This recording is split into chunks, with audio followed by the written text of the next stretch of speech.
আমাকে যদি বলা হয় যে এটা কোন ধরনের বই, তাহলে আমি বলবো এটা একটা মাইন্ড ম্যাপিং বুক। এই বইটাকে যদি আপনি পড়েন তাহলে কোরআনের শিক্ষাগুলো আপনার মাইন্ডে ম্যাপের মতো চলে আসবে। সাবস্ক্রাইব করে সংযুক্তের সঙ্গে থাকুন। চলতি মাসে প্রকাশিত হয়েছে জনপ্রিয় বক্তা মিজানুর রহমান আজহারীর এক নজরে কুরআন বইটি। পাঠক মহলে বইটির গ্রাফিক্স ও উপস্থাপন শৈলী বেশ আলোড়নও তুলেছে। কিন্তু বিদেশি এক লেখকের বই হুবহু অনুবাদ করে নিজের গবেষণা কর্ম বলে দাবি করার অভিযোগ উঠেছে এই জনপ্রিয় বক্তার বিরুদ্ধে। সামাজিক যোগাযোগ মাধ্যমে মিজানুর রহমান আজহারীর এক নজরে কুরআন বইটি নিয়ে সমালোচনার ঝড় উঠেছে। অভিযোগ করা হচ্ছে ডক্টর ফায়েজ বিন সাইয়াফ আরসারির লেখা মা আলিমুস সুওয়ার গ্রন্থের হুবহু অনুবাদ করে তিনি নিজের গবেষণা কর্ম বলে দাবি করেছেন। তবে জালিয়াতির অভিযোগ অস্বীকার করে গত 17 তারিখ সামাজিক যোগাযোগ মাধ্যমে এক পোস্ট করেন তিনি। ওই পোস্টে আজহারী বলেন, আল্লাহর অশেষ শুকরিয়া, এক নজরে কুরআন বইটি নিয়ে সারা পৃথিবীতেই আমরা বেশ উচ্ছ্বাস দেখতে পাচ্ছি। আসলে কুরআন সংক্রান্ত যে কোনো কাজে নিজে আগ বাড়িয়ে মতামত দেবার চেয়ে বিজ্ঞ আলেমদেরকে অনুসরণ করাটাই তুলনামূলক নিরাপদ।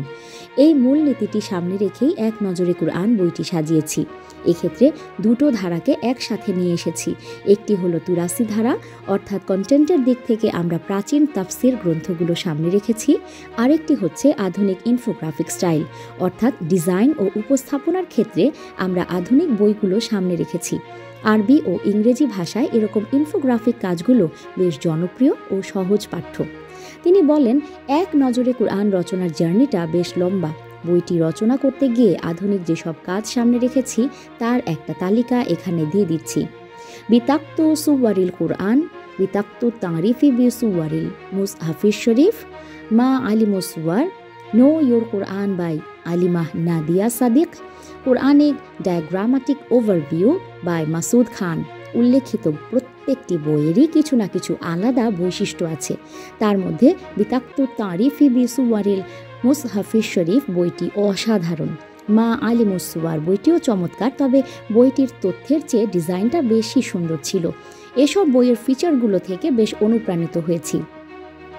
আজহারী আরও লেখেন, শুরু থেকে আমার ইচ্ছা ছিল এক নজরে কুরআন বইটিতে আমি একটা লিটারেচার রিভিউ যুক্ত করব। সেখানে বইটি গ্রন্থনা করবার পুরো জার্নিটা স্বল্প কথায় লেখা থাকবে। কোন কোন বই থেকে আমি আইডিয়া নিয়েছি, যেসব বইয়ের কোথায় কোথায় গ্যাপ রয়ে গেছে, অন্যদের থেকে আমার বইটি কোথায় ব্যতিক্রম, ভবিষ্যতে এরকম আরও কি কি কাজ হতে পারে, এ ধরনের একটি লিটারেরি রিভিউ আমার বইতে যুক্ত করব। আমি সে কথা আমার প্রকাশনীকে জানিয়েও ছিলাম। প্রকাশনী থেকে বলা হলো এরকমটা হতে পারে, তবে এটা যেহেতু কোনো থিসিস পেপার না, সেই বিবেচনায় এরকম কিছু যুক্ত না করলেও চলে। তো তখন আমি আর এই বিষয়ে কিছু বলিনি, কিন্তু এখন মনে হচ্ছে ব্যাপারটি উল্লেখ করে দিলে ভালো হবে। আরবি ও ইংরেজি জানা পাঠকগণ এরকম আরও কিছু কিতাব থেকে উপকৃত হবার সুযোগ পাবেন। বইটির দ্বিতীয় সংস্করণেই লিটারেচার রিভিউ ও ভূমিকা অংশে আমার জার্নিটার কথা উল্লেখ থাকবে ইনশাআল্লাহ। নিউজ ডেস্ক, সংযুক্ত।